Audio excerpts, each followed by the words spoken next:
সবাইকে আশা করি ভালো আছেন। আজকে আমরা দেখাবো একটা অন্ত্রে, নাম হচ্ছে কার্পাচো দু সানজাক ও সস সিট্রন ভার্ট। সানজাকটা হচ্ছে সমুদ্রের একটা বড় ঝিনুক, যেটা ভিতর থেকে আমাদের সাদা অংশটা বের করে নিয়ে আসি। এটা বড় একটা শামুকের ভিতর থেকে বের করা হয়, এর নাম হচ্ছে সানজাক। আর এটাই আমরা ফরাসিরা কাঁচা খাই। এটার জন্য আমরা শুরুতে একটা সস বানাবো লেবুর রস দিয়ে। একটা লেবু 2 টুকরা করলেন,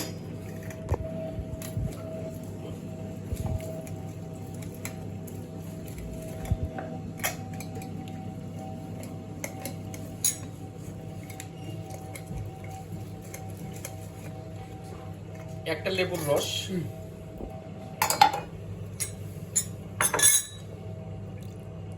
এই সানজাকটা খাওয়ার জন্য আমরা একটা সস বানাচ্ছি। লেবুর রস আমাদের দিতে হবে,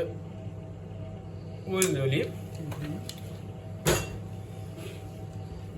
একটু সেল, একটু পোয়াব,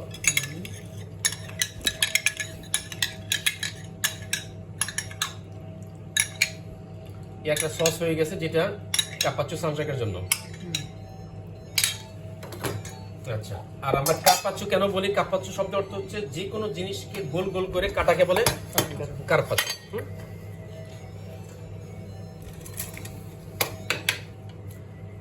দেখেন,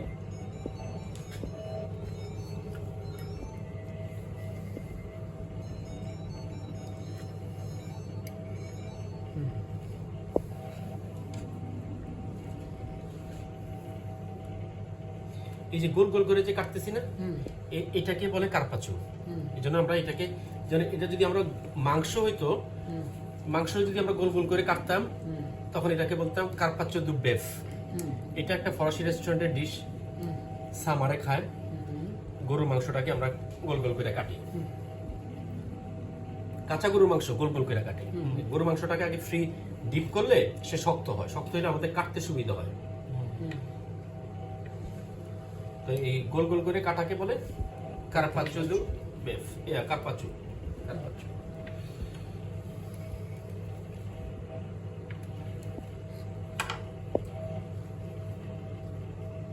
পুরো প্লেটটার মধ্যে দিলাম।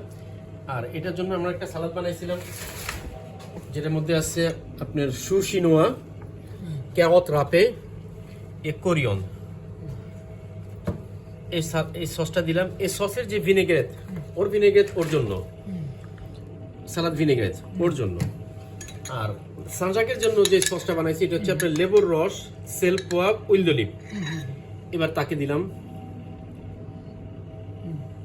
এটা সম্পূর্ণ কাঁচা মাছ, কাঁচা মাছ না আর কি, শামুক।